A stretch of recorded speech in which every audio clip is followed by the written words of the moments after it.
Dr. Jackson is the founding director of the Community Access, Recruitment, and Engagement Research Center at the Massachusetts General Hospital and Harvard Medical School. This center investigates the impact of diversity and inclusion on the quality of human subjects research and leverages deep community entrenchment to build trust and overcome barriers to clinical trial participation. His research focuses on midlife and late life health disparities in clinical settings that affect Black populations. He's a cognitive neuroscience investigating the early detection of Alzheimer's disease, particularly in the absence of obvious memory problems. He serves on the Massachusetts General Hospital's Alzheimer's Disease Research Center and the Cancer Center Equity Program, which specializes in identifying and overcoming barriers to clinical research for people and communities of color. We are so delighted to have you here today, Dr. Jackson, virtually, and we're really looking forward to your presentation. So with that, I will turn the program over to you. Please join me in welcoming Dr. Jonathan Jackson.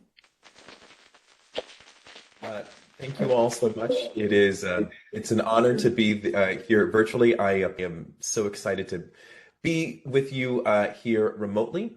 I'm going to be talking with you today about fundamental principles of research equity. This is going to be a talk that may challenge some of your views about the place of diversity, equity, inclusion, and representation in a research context, but I hope that this will spark ideas. It will be a little bit of an overview, a little bit of a survey talk, so I won't be getting into the weeds for any one of several issues that I'm going to be raising here, but hopefully in the Q&A we'll be able to talk further. So again, so honored to be here as part of Slam Dunk, and my hope is that I'll be all better by the fall and be able to kind of visit with you down in North Carolina in person. So before I get started, I wanted to just offer my standard set of disclosures. This looks like a busier disclosure slide than normal, but it's just a little bit more comprehensive. I wanted you to know, who signs my paychecks, where my grants research revenue comes from, where our community revenue comes from, and where the funding for those activities have previously come from. As you can see, there's nothing here that is at all surprising or outstanding. It's just a bit more of a comprehensive disclosure slide. Figured, if I'm going to be talking about these things, you might as well know, where the money's coming from.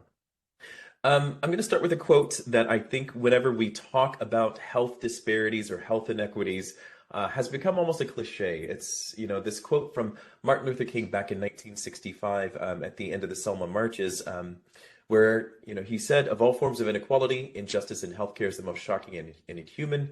And I think that this is, it's worth remembering that, Dr. King wasn't just talking about the segregation of hospitals, which would still go on for another year or two after the speech, but he was also talking about the Tuskegee syphilis study, which was part of the civil rights movement, but was largely ignored by the American public until the publication of a piece on the front page of the New York Times in 1972. But in learning a little bit more about the history of inequities in research, we know that it goes far beyond Tuskegee. It goes far beyond Henrietta Lacks. And actually, something that I would love to do for all of you down there at Duke and UNC at some time is to give another presentation that really chronicles a lot of this history that is often overlooked or forgotten.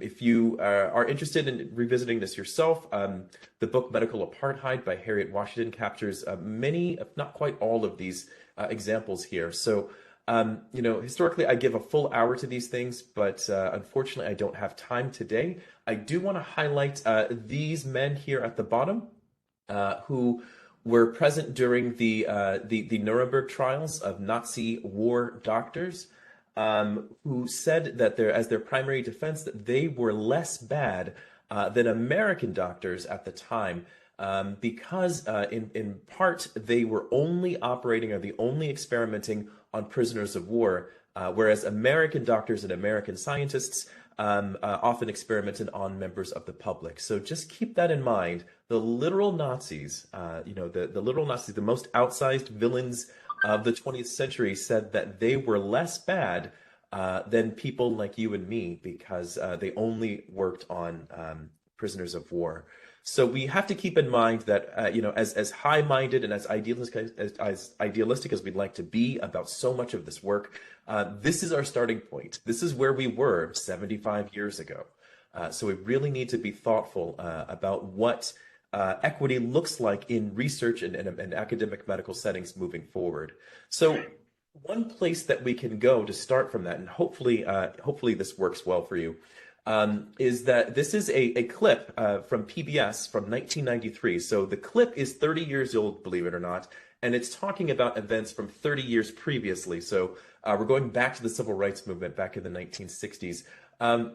So I want you to listen to what the narrator has to say about the contrast between the ongoing civil rights movement in the 1960s and the attitude of the doctors and the researchers who were leading the Tuskegee syphilis study concurrently.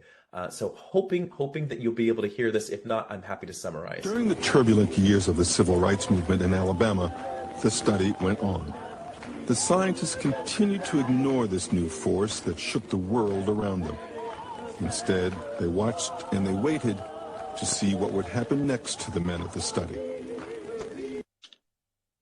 So hopefully you heard that, but that last line was the most powerful. The scientists watched and waited to see what would happen to the men in the study. And as we are closing in, we are just days away from the 3rd anniversary of the murder of George Floyd and the civil unrest and the civil activism that we saw across the United States. We also must ask ourselves whether we are still watching and waiting, and whether history will look kindly upon that. So that might give rise to a set of questions. I've made you feel guilty. I've talked about all this stuff, blah, blah, blah. What do we do? I think many of us recognize that equity is important, that it is a huge part of the way of moving science forward, but it seems to not necessarily play nice with research rigor. We have to, give up one to have the other. At least it feels that way in so many contexts.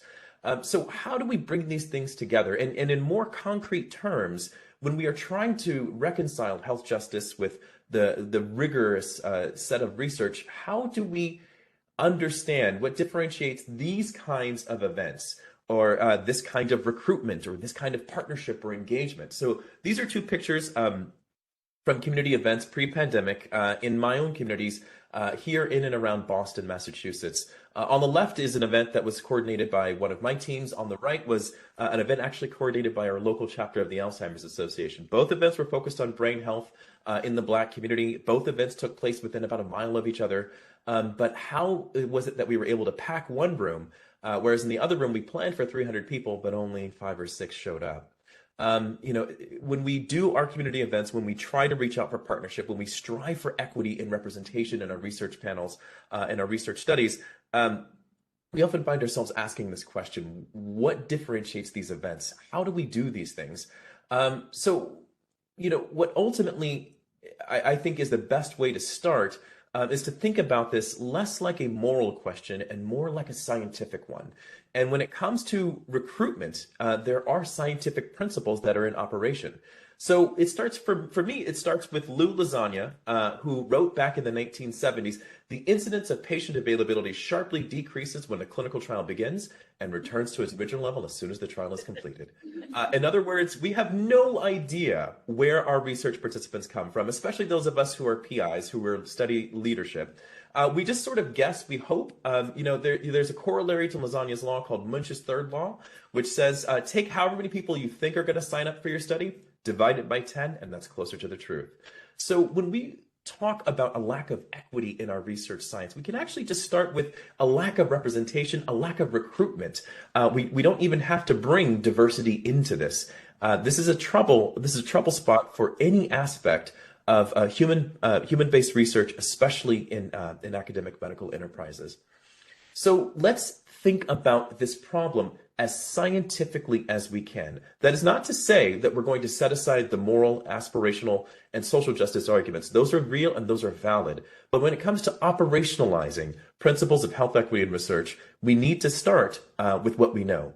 And what we know is validity in research. When we have a lack of adequate representation in our science, when we don't have a representative research sample, it undermines the quality of our science. And so that is worth kind of keeping in mind here. This is not just a matter of woke activism. This is not just a matter of trying to please or understand what's happening in the brown people. This is really about understanding what's going on with our science. So as we all know, when we don't have an adequate representation in a research sample, there is a threat to external validity. It's a limit to generalizability. This is something that I think we can all understand and appreciate. But keeping in mind that there are three other validities that underpin causal inference in academic research, we also see that when you don't have adequate representation, there are severe consequences, not just to external validity, but construct validity, internal validity, and statistical conclusion validity. So ultimately, all of causal estimation is under threat when we don't have that representation. In other words, without diversity, without inclusion, without equity, we cannot trust our science. We can't trust it at all. And so what that looks like, in the modern era, is actually pretty dire. So although this paper is from 2018, unfortunately, things have not budged much. If we're looking at genotypic and phenotypic databases, around the world, we can see that we've got three groups. So first of all, that should give you some pause. Three groups represent everybody in the world here. And unfortunately, the situation only gets more dire from there. When we say European, turns out we don't mean all Europeans. It turns out we really mean white Europeans who are living in the United States. And it turns out we actually mean white Europeans in the United States. It turns out we mean white Europeans living on the east or west coast in an urban or suburban center of the United States. And those individuals need to have a master's or doctoral degree, and they need to be making at least $100,000 a year. So we're not talking about all Europeans. We're not even talking about European descended individuals in the United States, but really a very narrow subset of individuals. And we know that for most of these genotypic phenotypic databases, a lot of that data is coming from one hospital here in Boston.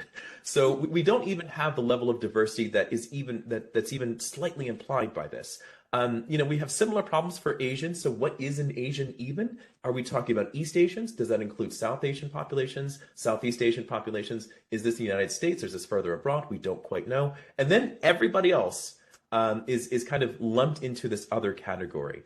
And so you don't need to necessarily have an advanced degree in biostatistics to understand that when you are shoving lots of variance into three arbitrary categories, you're effectively rolling all of that variability into your error term, which means you have undermined causal estimation, you have undermined the quality and the integrity of your science.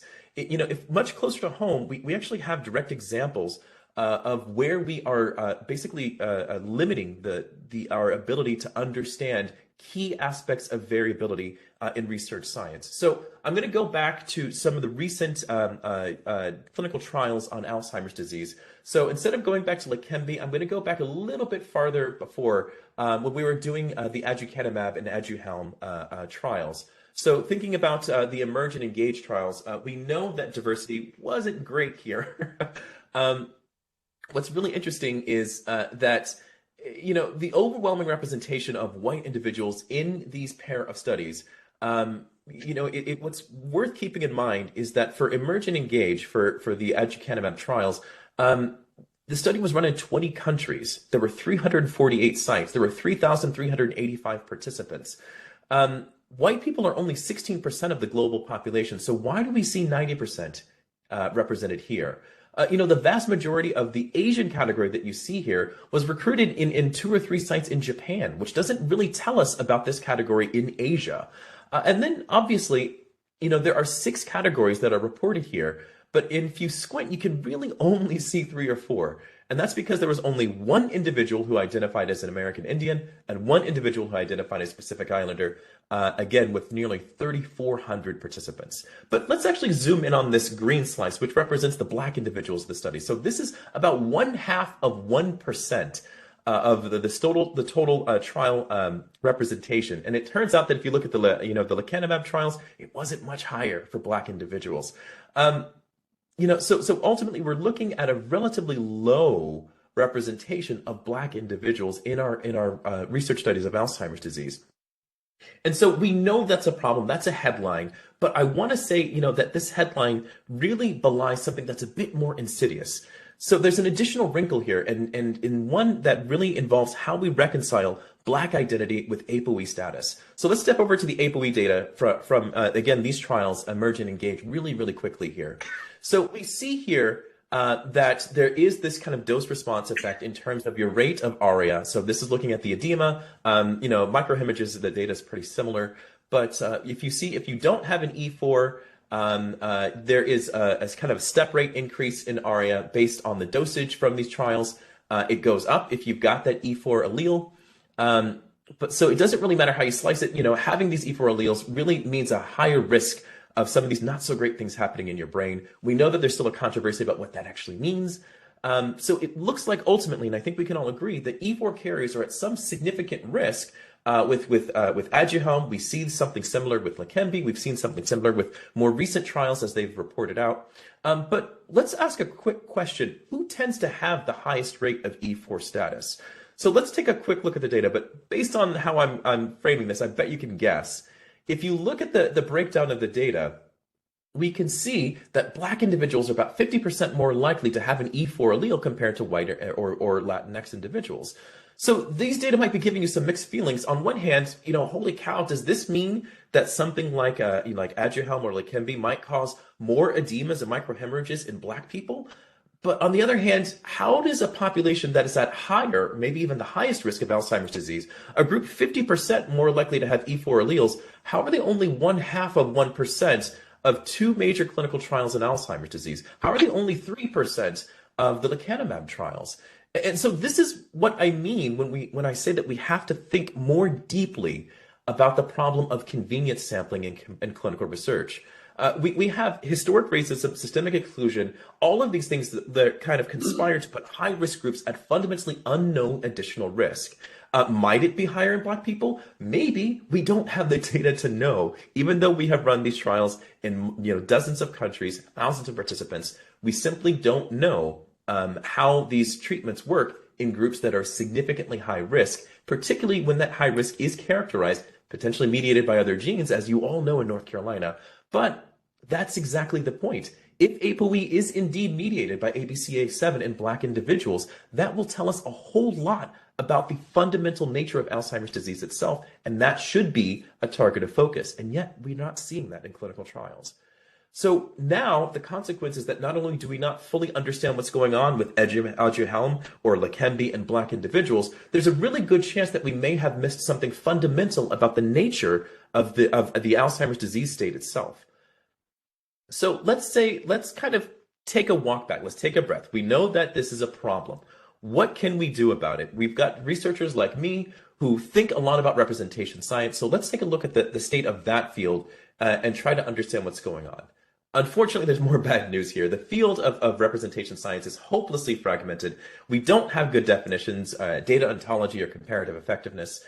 Most articles are really focused on single site case studies, metrics really focused on enrollment, not necessarily on a sense of empowerment or partnership or trust. And ultimately, these conclusions that you see in these papers tend towards advice that's pretty difficult to operationalize. Beyond that, we've got lots of confounds. We don't actually know what a minority is. We just throw the term around and hope that people understand what we mean. And it turns out that for any three papers, there are three different definitions of what minority is. And that really leads to the question, is all of the recruitment that we can achieve from diversified, marginalized, or minoritized individuals, is that just a byproduct of somebody who happens to be very charismatic and very underpaid? Because that might be what's going on here. Ultimately, unfortunately, although we desperately need checks on the system to understand the importance of equity and the quality of our science, we don't have much infrastructure. And for those of you who have been trying to look for some kind of support for promoting equity in your research, you've witnessed this, you've felt this firsthand. There aren't many experts, there aren't many tools, there aren't many resources that are available. When you have study staff, it's hard to afford the time and the resources to really dedicate them to recruitment or even engagement activities. And so ultimately we have these systemic failures, in the state of the scientific enterprise itself, at the level of individual institutions, and they're left to individual study teams, or in most cases, research participants to navigate. So we are kind of stuck. And hearing all that, you might just think, well, gosh, you know what, Jackson, just help me. Help me figure this out. I don't know what's going on. This is a really, really desperate situation. What I want to do is just kind of start from the beginning. And again, this is a talk that will be a little bit of a survey. So if you've got questions, I'm happy to come back to them later. Why can't we recruit diverse populations? It doesn't matter how you frame this question. Why can't we engage? Why can't we partner? Why can't we sustain relationships? You're going to come down to some combination of these 11 reasons. The problem is that it's hard to know which of these 11 reasons are interacting, which ones are dominant for any given protocol, for any given research team, for any given institution. And so what we often find ourselves doing as researchers is we just pick the one that we feel that we can understand or resolve most easily, and just sort of you kind of throw darts at a board to try to fix it.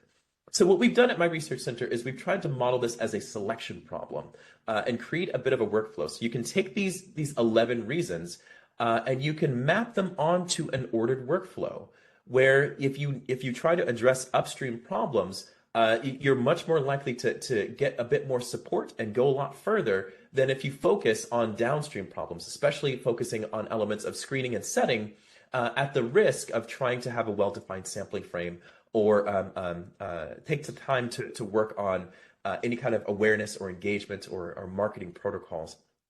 So what you end up having is a recruitment journey funnel here where there are several decisional stages that research participants must navigate before they can enroll in a particular study. And what's really potentially frustrating for many of you is that when we devise protocols for our study, when we have site monitors, when we have things reviewed by the IRB, it tends to only be at these 3 levels in green, leaving either research teams or individual research participants to navigate each of these additional stages on their own. And so it tends to be only individuals who are sufficiently research literate or sufficiently privileged that they can skip these steps. Everyone else is very, very likely to be caught up at one or more of each of these stages.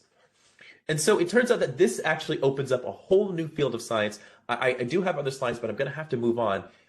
You can pull out quantified measures for each of these stages from different sectors of science and different sectors of academic study. So as you move from these systemic levels to individual factors that may govern your operationalized measures here, you can pull from population health, library sciences, clinical research, implementation science, and measures of individual variability to really understand these kinds of things. But I really want to spend a little bit more time thinking a bit bigger picture. This problem of diversity may in fact be symptomatic of something that is much bigger. It is much more threatening to the fundamental nature of our science. And so if we use that aspect of diversity as a lens to understand what's going on, we can take a bit of a historical perspective. We know that thinking back, the disparities, the group differences that we see were often said to be essentialized. And so if you think back to the days of phrenology, the idea was that, this particular race of individuals had head lumps that looked like this particular racial difference, this particular racial group had head lumps that looked like this group is better than this group because of the fundamental nature of the shape of their head. And so that was unfortunately used to reinforce some of the social mores of the time. It wasn't good science.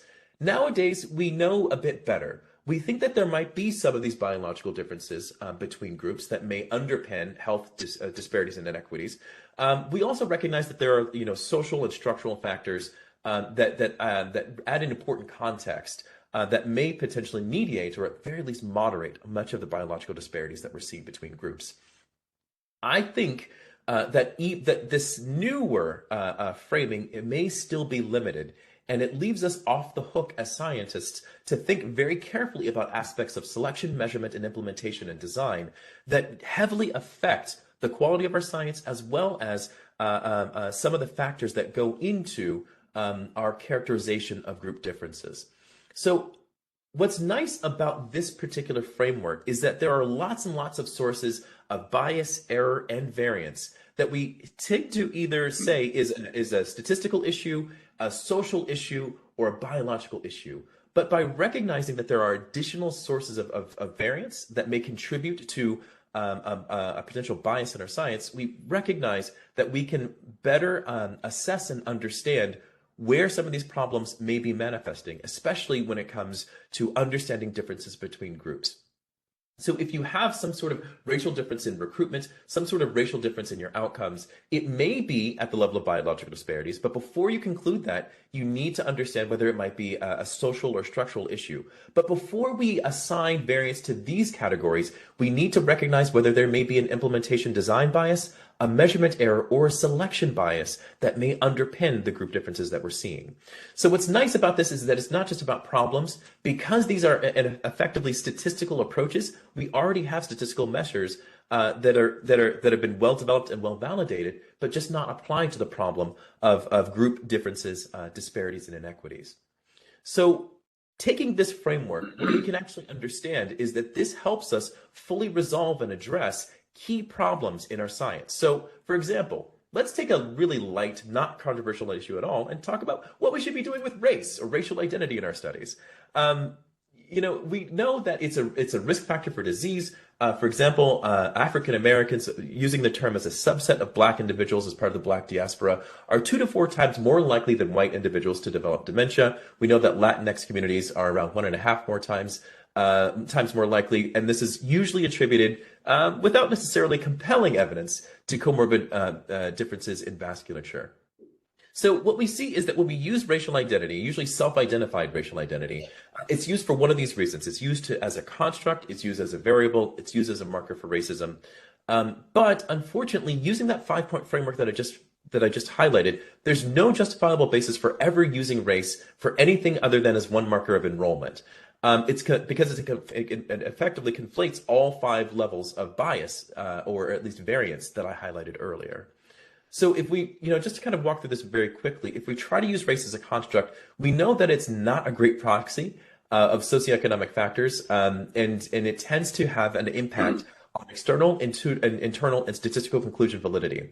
If we try to use race as a variable, we know that it's not a great marker of genetic variation and ancestry, because it's tied to the U.S. Census. It's tied to the Office of Management and Budget, which changes its definition of what a racial category looks like every decade, and it tends to inadvertently baseline and norm relatively privileged identities, which sacrifices key validities. And then if we try to use race as an indicator of racism, it shifts focus from barriers to individuals, it erases a lot of those bias, and it creates pretty misleading monoliths for both racial minorities as well as racial majorities. So at this point in the talk, for those of you who are still relatively paying attention, you might feel a little bit like this. Here's a Black guy who studies inequities in research, saying that we shouldn't be using race, but is still saying that we need to be talking about diversity, equity, and inclusion. How do you put all of these things together? It doesn't make any sense. So let's walk through this very carefully. Think about your mechanism of action. Unless it has something to do with skin conductance, pulse oximetry, your mechanism of action, your direct mechanism of action, is unlikely to be melanin. So instead of measuring in a very arbitrary way the amount of melanin in someone's skin, or more specifically the amount of melanin someone thinks is in their skin, you're better off measuring whatever mechanism, environment, or exposure that you think is the resultant factor in your group difference instead. It may be helpful to use more useful group differentiators. So access to care, nutrition, housing, pollution. Be careful about your reference groups. Make sure you're not inadvertently normalizing or baselining a group that is, say, a global minority like white people. But ultimately, what I want to push for, and this is what I'm going to highlight in future years, is to maybe create a set of standardized socio-environmental factors, so common data elements. So moving from this idea of social determinants of health to a broader social exposome, this will allow us to start to really quantify and measure intersectional diversity. We can look not just at deficit framing, we can also start to look at resilience factors. This will help center exposures and systems rather than essentializing or reifying at the level of individuals. And there are other potential benefits as well. Ultimately, race is not any kind of third rail. I know North Carolina is not like it is, the Triangle region specifically is not like it is here in Boston, where you really can't talk about race.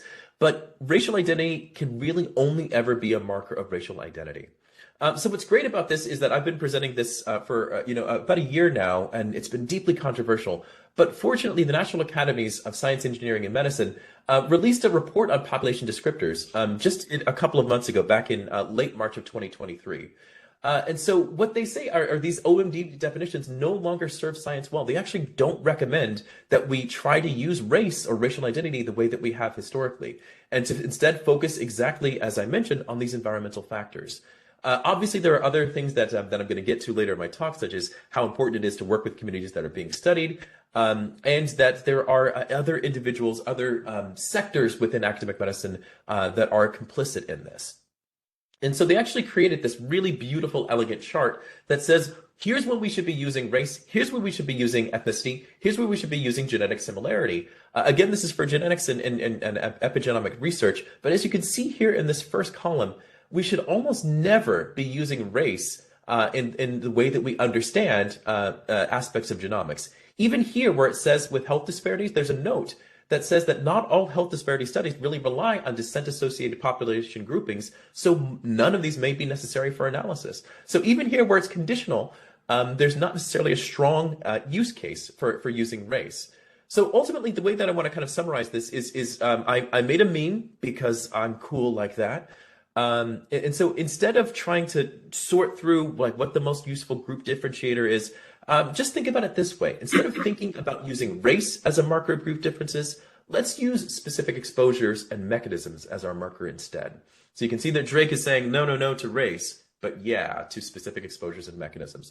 So again, let's walk through certain aspects of this large kind of 5-part model of understanding variance, just so that everybody has a bit of a clearer idea. We're going to start with aspects of selection bias, and I want to kind of talk about a relationship I've had with the Michael J. Fox Foundation for Parkinson's Research over the last 5 years. So back in 2018, this organization approached me and said, we've got this online study that we're running in Parkinson's disease. We thought it would be easier to recruit more people in a much more diverse and represented population by putting the study online rather than having people come into brick and mortar hospitals, having to see a neurology subspecialist, so multiple referrals on referrals on referrals. And so they said, we thought that, with our first 20,000 subjects, we were going to get all the diversity in the world. And so then they showed me this chart. So if you are squinting, maybe you're looking at this from a distance, I'm just going to tell you this chart is white for a reason. So of the first 20,000 individuals, 88.8% were white. It turns out that it wasn't just a matter of a lack of racial diversity. They also looked at education level. So you can say, oh, okay, most people, the mode of the distribution is around the bachelor's degree. That's great. But again, if you look at the categories, you can see that there's a split out difference between master's degree, professional degree, and doctoral degree. So that, more than 1 in 3 individuals had some kind of advanced degree from this population. And beyond that here, the mode of distribution is over $100,000. At the time of the study, median U.S. household income was about $57K. So in short, this ain't it. Running the study online in the hopes that you would magically reach a diversified population didn't quite work. So what we ended up doing was launching the Fire Up PD study. We're actually deep into the follow-up study now, and I hope to come back and give you the results because we are seeing very, very similar patterns. What we're seeing is that in focusing on the early aspects of that recruitment workflow, so thinking very carefully about who it is that you're trying to reach, how to reach out to them, how to build engagement and trust and motivation. And so what we ended up doing was having sites focus on multiple barriers. We had a very broad definition of minority. Basically, if you didn't look like Michael J. Fox, you were considered minoritized in the study. We had a real strong focus on developing a detailed protocol for these early stages, stages that fall outside of most research protocols. So you had to be thoughtful about creating a very clear understanding of a specific barrier faced by a specific group and an intervention that would resolve that barrier for that group and allow them to come into a Parkinson's research study. We did just a 5-month intervention. We didn't give people a lot of money or a lot of time, but the interventions focused exactly where you might have thought. Some of them focused on directly engaging with these minoritized communities. Some of them focused on engaging with primary care and general neurologists that serve these communities. But in all cases, all communities used a multi-pronged approach to try to do it. So it's not just about doing one thing, it's about doing 4 things simultaneously in order to reach this group. So relative to sites' own baselines, so this is the baseline accrual to that digital study of Fox Insight. What we saw here is that control sites Even though it was a passive condition, they weren't supposed to be doing anything. Just by merely being aware and oriented to this problem, control sites saw a massive spike in non-white and Latinx engagement and enrollment to this digital study.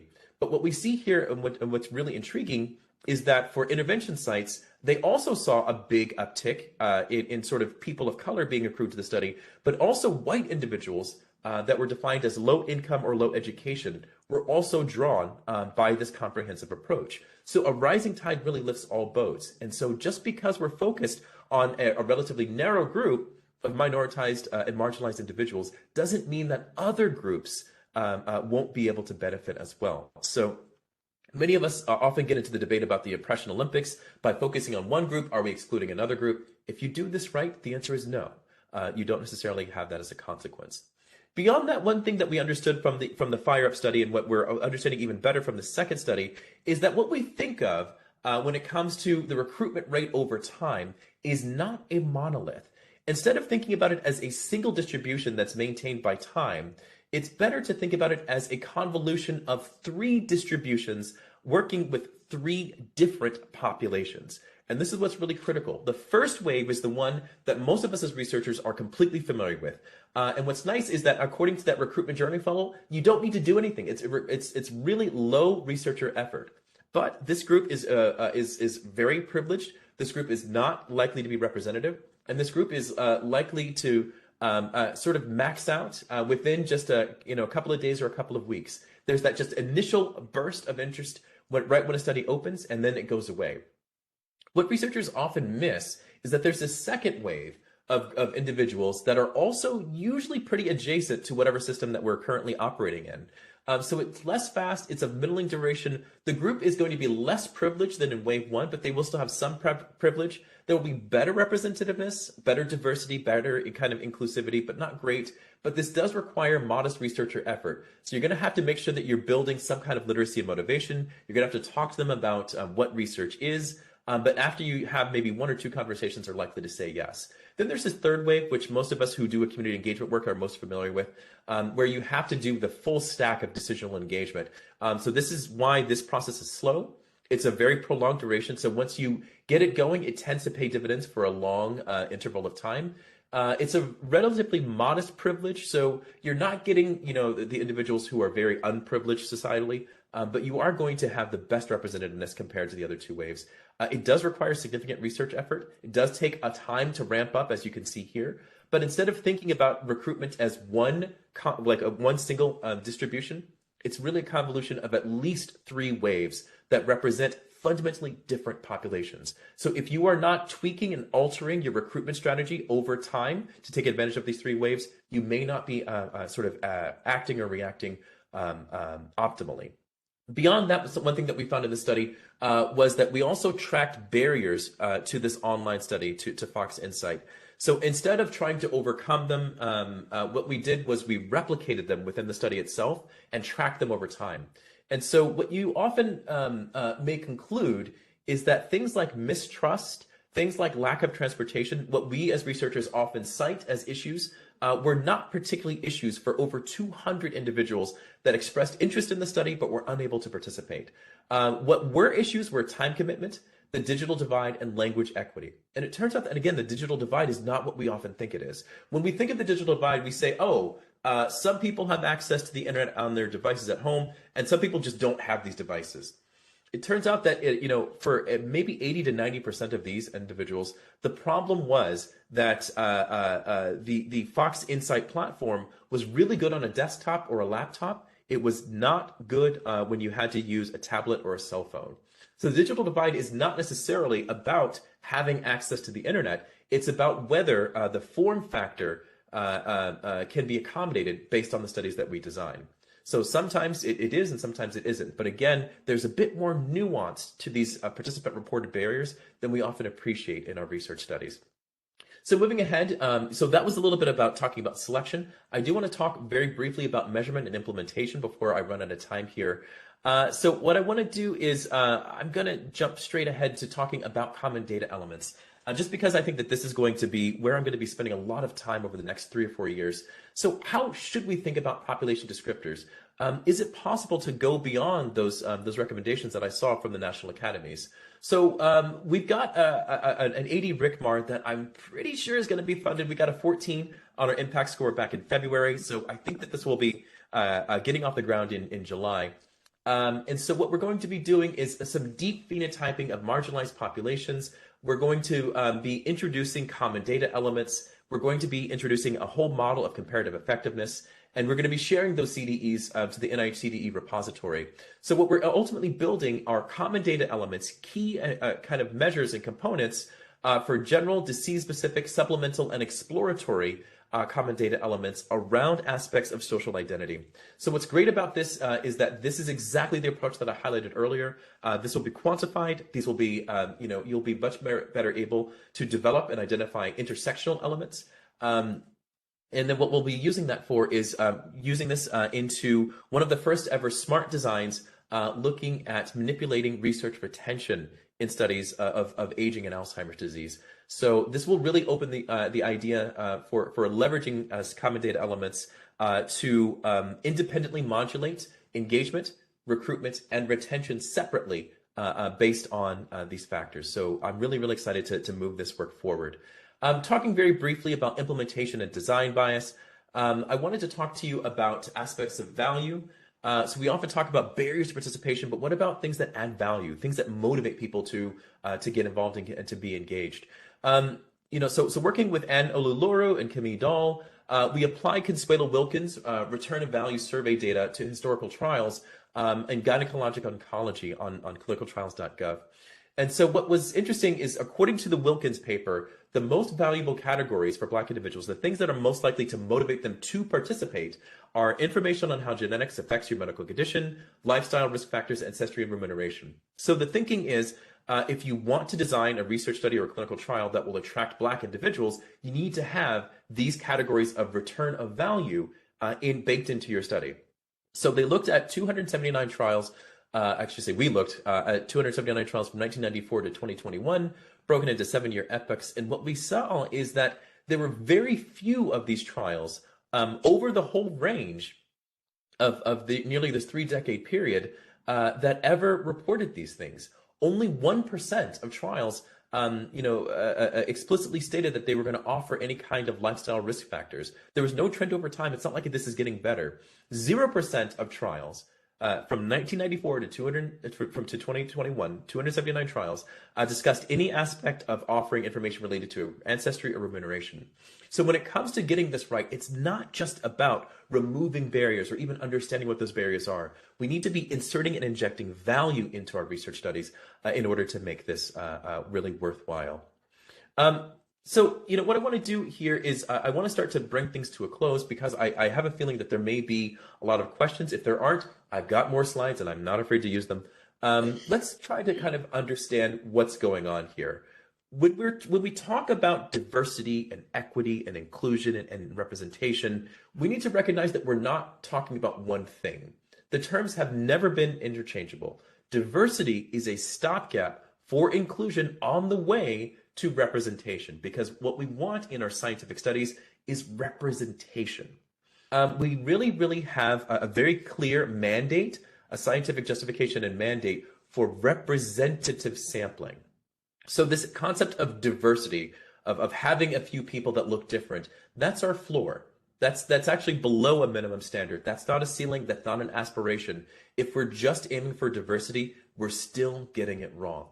We have lots and lots of work, as I showed you with some of these frameworks, to do within science, specifically with regards to understanding the impact of selection, measurement, and implementation on our scientific studies before we start to say, oh, this is a social or structural issue, before we say this is a bioessential issue, Black people are just like that. When we can think about aspects of justice, equity, diversity, and inclusion, on the other hand, we really, really need to develop some kind of quantified approach to fit within our very metricized world of health outcomes, health research, and clinical studies. There's a dire need for the creation of common data elements, workflows, protocols, a larger systemic ontology. But the reason why, and this is where I just want to kind of briefly pause, The reason why this is important is not just for the sake of diversity. It's not just for the sake of equity. It's because we know the next big chapter is on its way, and that it's going to be precision and personalized medicine. Custom medicine that works very, very well on you and may work differently in someone else. We know that we are already opening the door there when we talk about immunotherapy, when we talk about some certain aspects of genetic and genomic analysis. We know that Alzheimer's disease is eventually going to move this way, especially as we understand genetic risk factors. So when we get this right, when we start to quantify and understand in detail aspects of justice, equity, diversity, and inclusion, then that will it will help us supercharge the next great sets of innovations in science. So what I want to propose here is that it will be equity, not technology, that's soon going to be the primary driver of health innovation. We're going to come up with platforms, we're going to come up with apps, we're going to come up with AI, but they will all be held back by how equitable, how inclusive a study population is, how engaged it is. So ultimately, I do think that this is going to be one of the next great advances in scientific inquiry. It's not just going to be about kind of delivering lip service to aspects of representativeness, but really baking it into the way that we conduct and research science. So those are kind of the big points that I really wanted to highlight in today's lecture. But I wanted to leave you with the parting words of one of the really great social leaders of our generation, who has really thought deeply about these things. And that, of course, is MC Hammer, who says, when you measure, you need to make sure that you include the measure. Many thanks to the people that are part of the CARE Research Center, grant support, and viewers like you. I'm happy to pause and answer some questions if there's a little bit of time.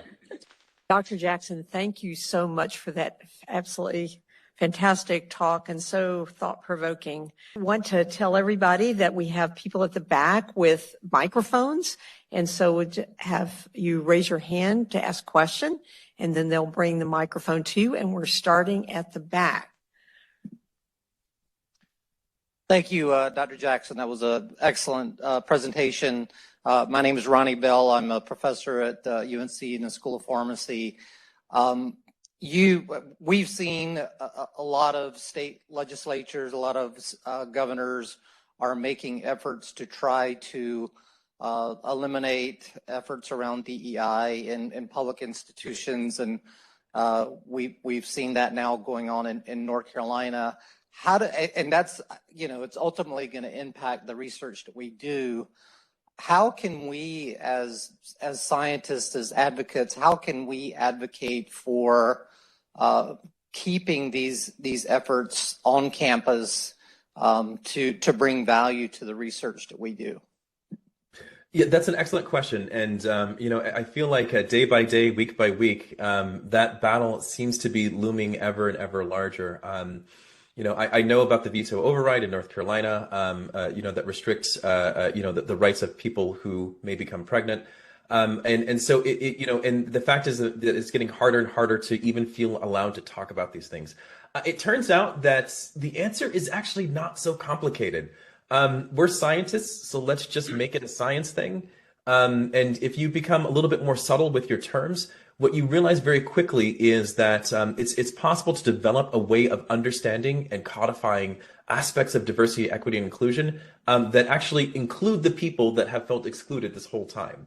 So if you think about the way that we characterize historically marginalized and minoritized populations, that includes rural populations. That includes individuals who may identify as part of the so-called silent majority.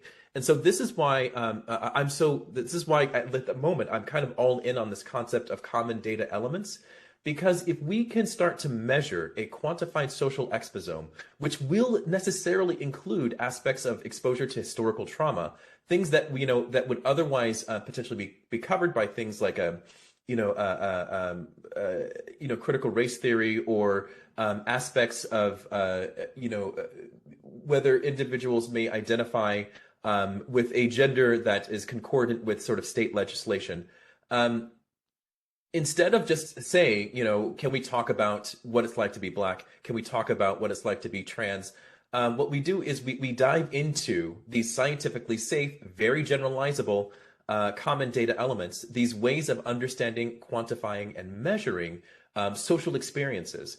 And we tailor our approach, we tailor our scientific inquiry, we tailor our discussion to those things. Citing all the while that this applies to a broad set of individuals that are different than the ones that you're trying to demonize. And so ultimately what you do there is you help people realize that we have more in common than what divides us. And by trying to think in detail and think with some subtlety and care about these things, it's possible to bring us all together in a way that will take at least a couple of legislative sessions to catch up with. So one of the things that we have to remember, and I apologize for getting on my soapbox a little bit here, is that the goalposts around oppression, the goalposts for equity and inclusion, they're always moving. And they're always moving because this has to be a scientific approach. So what I say to you now, you might record this, you might look at it, back in the future in 2027. What I say now may not be relevant by then because people will have caught up. The other side may have found, more and more subtle and nuanced ways to undermine this kind of scientific inquiry. So the answers that I give you work right. They work well for now. But in the future, we're going to have to get more creative. We're going to have to get more inventive, and we're going to have to keep pushing the goalposts forward until people realize that we're better off solving these problems together than separately.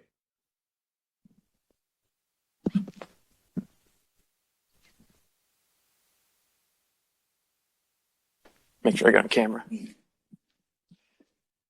Thank you for the talk, Dr. Jackson. I think especially from a health services perspective, everything you're talking about makes a lot of sense. But if we start to look from a rigorous scientific perspective, I wonder if you have any thoughts on how applicable this model is from a on a global scale, and in particular, if there are any limitations or modifications you would make to apply it at a global level.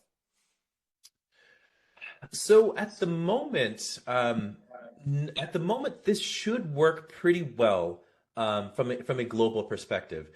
Something that I'm doing, I'm lucky enough to have received some very generous funding from NIA, the National Institute on Aging, to start to ask questions like this. And what I've found, and this is just very preliminary data that is hopefully going to be published later this year, is that when you start to apply this to a broader and broader set of individuals, whether you're looking in global settings, whether you're looking in like sort of truly intersectionally marginalized individuals, like trans women of color here in the United States, what you find is that some of these layers, some of these levels may have harder edges or borders.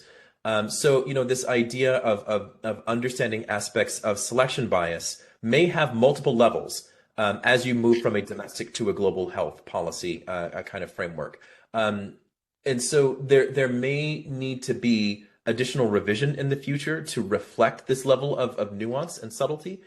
But generally speaking, the models that I presented today should be exportable, especially as we come up with, like I said, this quantified way of understanding social determinants, the social exposome, and population descriptors. My hope is that these will be designed, at least that's my goal, so that they can be applied and used and leveraged in the United States and then applied in a global setting, because there's no reason, there's no rule that says science only has to work in the United States. It only needs to work within these categories. So again, my hope is to develop a set of principles that helps us recognize and reconcile sort of global health inequities versus the domestic ones. So in the meantime, one thing that I do want to say is, in previous versions of my talk, I kind of went all in on sort of stopgap solutions, which includes things like transportation tools from epidemiology. So using things like G-estimation and inverse probability weighting. The limitation with those problems is that you can't really use IPW if your categories aren't right in the first place. So once we get these categories better under control, we will be able to use these as a stopgap solution, and we'll be able to directly test whether these groupings, whether these principles are valid domestically versus globally. So what's great about this is that it opens the door for true comparative effectiveness of these questions. We don't just have to cross our fingers and hope. Thank you. I'm Bob Pogue. I'm here at UNC Pembroke. We have an undergraduate research training grant that tries to move minoritized students into a research career. And one of the things that we are always concerned about is, are we recruiting the best students, and are we finding people who really fall through the gaps, and do we train them in ways so that they, as scientists of the future, will take into account the kind of things you're looking at. And I looked at the two rooms that you showed, one empty, one full. I would like a full room. And if you can't tell me how to get a full room, can you tell me how to avoid the empty room? It seems like these common data elements require an enormous amount of data collection. It's easy to check a box saying race. Filling out all this other stuff will that not chase people off and potentially lose trust and cohesiveness and things like that? So, I think it's easy to check a box, but that doesn't mean that the box tells you anything useful. And so I think we have to recognize that the opportunity to have and see your identity fully reflected, this is just speaking to my experience, people really embrace a chance to do that. So where I find that people have trouble is if they don't feel that they have a racial identity, but they still have to check a box, or if they feel that they don't have an ethnic identity, but they still have to check a box. So you find that you get a lot of missing data. I'm sure any of you who have to collect this find that you probably have around 20 to 25% missing data for some of these categories because people don't see themselves reflected along these dimensions. So if you could sort of identify with however you chose to identify, I don't really see quite as many challenges there, especially if we can try to standardize this across protocols and studies. Now, the bigger question is, how do you make sure that you get a full room, or how do you avoid the empty room? There are a few things that you can do, and I'll start with the easiest and move up to the hardest. The easiest thing that you can do is be very clear on who you want in that room in the first place. And so if your answer is like, oh, I want people of color, that's not clear, because people of color are not a monolith. You can't say I want black people between the ages of 18 and 22, because black people between ages of 18 and 22 are not a monolith. And so the more specific that you can get, if you can really have a tightly developed, tightly designed sampling frame that tells you exactly who you want to be in that room, then it becomes much easier to develop some kind of an outreach campaign, some sort of engagement campaign that will tell you, that will enable you to reach these individuals. You'll know exactly which community center you need to go. You'll know exactly which high school you need to talk to, which AP course in that high school you'll need to approach. So I would say 90% of your legwork is in knowing your audience. And so making sure that that is as tightly defined as possible is the easiest way to make sure that you end up with that full room, or at least an appropriately sized room. There are other things that you can do, which is open the boundaries of who you consider to be a partner in this work. So often part of the problem is that we are, stuck within our ivory towers, sort of looking out among the common people and hoping, oh, I would like that one. I would like that one. What we should instead be doing is enlisting and partnering with folks who know these communities better than we do. We should be entrenching ourselves within the communities. And instead of thinking about this as a pipeline process, we need to blow up the pipeline and invite experts in whose expertise and whose experiences and whose reach complements ours. In the same way that we have over the last, say, quarter century embraced multidisciplinary approaches. For example, you wouldn't write an NIH grant without a biostatistician, right? Similarly, we should be thinking we shouldn't be engaging in any kind of community-based recruitment without a duly appointed and empowered community-based representative. So whether that is a gatekeeper, whether that is somebody who is going to serve as a social liaison or a champion, these are all different, by the way. We need to recognize that if it feels hard to reach promising people of color, we are doing it wrong, because there is no lack of these individuals. And so what we need to do is we're probably recognize that when we're doing it wrong, this is not a matter of tweaking our approach, but doing what we do as scientists and bringing in an expert, giving them, appropriate compensation and agency to support us in those efforts. So that may not be, as easy as sort of tweaking our sampling frame, but we do need to recognize that maybe we don't need the pipeline. We just need to be inviting people in and we need to be less stingy with our like scientific currency. So we need to make sure that we're kind of generously rewarding our partners and making sure that they are fully empowered to support us in these efforts. Hi, Gwen Garden, UNC Chapel Hill. I'm thinking of some of the work that's been done in asthma on ancestry as opposed to race. And in AD, we do think that at least the data that we have so far, though incomplete, suggests that more than half of the variance in AD is genetic. Could ancestry serve as a bridge in some of these clinical trials while this framework is under development, given that, your clinical trial accrual for groups we've had trouble, I don't even say groups, individuals we've had trouble accruing into trials would require quite a lot of time, and a lot of people feel that time is of the essence. Is ancestry something we could consider as a bridge? So I will come back to the central question. I do think that what you reflected there seems to espouse what is thought to be common wisdom around these things. Number one, that getting diversity takes time, that it will cost us some aspect of efficiency or rigor in our studies, and it turns out that it doesn't. So in addition to the scientific work that I do, I also provide research consultations for Mass General Hospital. I also just do it for anyone. So if you're ever interested, look me up. We'll give you a free consultation. We'll give you 6 free hours of our time. If you have a good plan, and if you can think very carefully about who you want in your study, it takes no additional time, none at all. If it's taking you additional time, that's because you're introducing some inefficiency into your engagement and recruitment process. In order to do this, really, really well, it does help to start sooner. But you can be in the middle of your study, pick up some aspect of diversity and inclusion, and be on your way. The question then becomes, is that the right diversity for your sample? And that kind of leads me into your larger question about ancestry.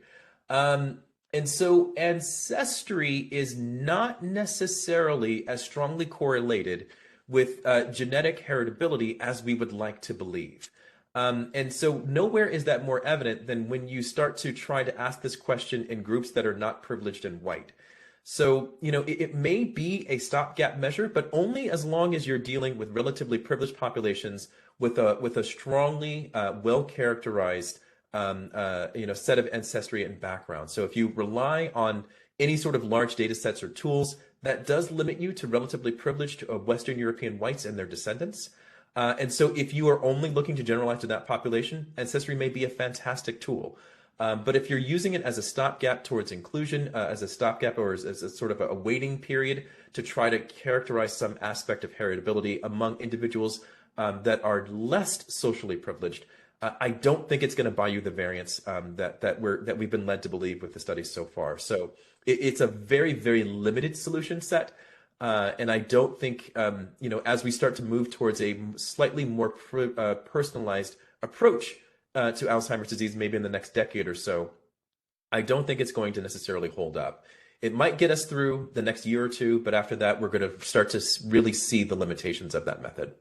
I just want to thank you for a wonderful talk. And I think I speak on behalf of the leadership of all of our 5 schools that are part of this consortium that, we have this vision and this aspirational goal that I really do believe that the 5 of us here in Eastern North Carolina strive for what could be a truly inclusive, both team studying Alzheimer's disease as well as a population of study partners with us that are part of the study. I loved your waves of recruitment slide, and we know that doing this the way that we should be doing it is something that takes time. So my question for you is given the sort of typical grant cycle of 3 to 5 years, I feel like the incentives there push us all towards regressive box checking and that time pressure. So I wonder if you can give thoughts about metrics of success on that bridge, on the way to what we see as best and what we know we're on the way to getting to, but also feeling that pressure of, wanting to make sure that we show evidence of our success on that road. What are some of the metrics that you could tell us to be following, pointing to, that are that show truly inclusive? I wonder if you could, do you understand what I'm saying? And Yes. how do we sort of make sure that our leaders don't cave in to that pressure to get regressive in showing sort of diversity and inclusion? So that's a pretty nuanced question. I could easily spend another hour talking about that. So I'm going to give you a quick an answer as I can. So the first thing is just to kind of define what I mean by when we talk about regressive. I would say that the most regressive way of thinking about this is to measure success in terms of enrollment. And I can't tell you how many times I've tried to support a study or help with some aspect of diversity or equity, where their only measure of success was the number of, say, minoritized individuals that enrolled in the study. If you use that as your primary outcome measure of success of your work, you're going to be left wanting, and you're going to end up prioritizing the wrong things. So the first thing that you've got to do is recognize that there are other outcome measures that are just as important, if not more so. So you want to, I guess, again, thinking very narrowly about the experience of your research study, you want to look at the demographics of retention if you're doing any kind of long-term study. You also want to start to look at aspects of who's available in your sampling frame and whether that can be changed over time. So if you have a very well-defined sampling frame, you'll know exactly who can and is willing to participate in your research study. Sometimes they'll need a little coaching, sometimes they won't. If you have a very clear idea and then can start to move that needle, that will help set you up for what's really necessary in this space, which is to move beyond individual protocols, move beyond individual study teams if you can, towards some sort of collective action. So this might be, a group of Alzheimer's researchers within a neurology department or a neuroscience department. This might be the neuroscience department itself, trying to allocate or set aside some funds to protect kind of long-term and sustainable community engagement methods. If you don't have the money, then you do need to have time. One of the first pieces of advice that I often give to individuals is that there are three main commodities. There's time, there's money, and there's information. You've got to give every stakeholder at least one of those. And if you want to, really facilitate and speed up success, you need to give them all three: time, money, and information. What's nice is that if you don't have time or money, we're all scientists. We've got plenty of information to share. And we need to just make sure that it's as accessible as possible. So when it comes to metrics of success, right now, the state of the field, and I think this will evolve, is to look for some measure of engagement, some measure of empowerment, and some measure of trust. There are multiple validated measures of these that are widely available. And so I would encourage that as you are building those relationships or even re-examining them within your local communities, that you start to give out some of these surveys and understand the people that are coming to our events, the people that we are able to approach. How much do they trust us? How empowered do they feel? How engaged in research are they? And so you'll want your metrics of success along those dimensions to steadily improve over time. And so that could be something that it's very, very easy for a university's PR department to say, we're the most trusted institution in North Carolina. Can you imagine the arms race around that? So by turning these measures as your primary driver, it does create a culture and environment that is a little bit more sustainable beyond the 3 to 5 year grant cycle. Ultimately, there's just no way to do this without looking beyond individual protocols. But again, focusing on measures of trust, engagement, and empowerment, I think those are the best first bottom lines to start off with. In the long term, we're going to have to start to, reconcile sort of kind of like this social engagement with, an operationalized version of science. So we're going to have to come up with, I would say, non-parametric definitions of representativeness and representation. And so that is going to look fundamentally different than, the NIH enrollment table. So because that hasn't been invented yet, that's something that I'm working on. That is going to be probably for like 5 to 10 years down the road. But for now, we just need to make sure that we're engaging with these communities on their terms and that they're happy and that they're getting something out of it. So the last thing that I'll say, I'm sorry, I should have also said this, is that paper by Consuelo Wilkins, Return of Value, published back in 2019. You need to be making sure that you are building in returns of value across all of your protocols, and it's specifically the returns of value that are valued by the people that you're trying to reach. So measuring those things, in addition to some of the other frameworks that I highlighted, are the best ways to move forward. There's going to be other things that my team's going to be coming up with later this year that will also help you operationalize this. But for now, those are the easiest ones that you can sort of pick up off the shelf today. Thanks. That was really helpful. And we'll look forward to your frameworks and tools when they're available. Of course.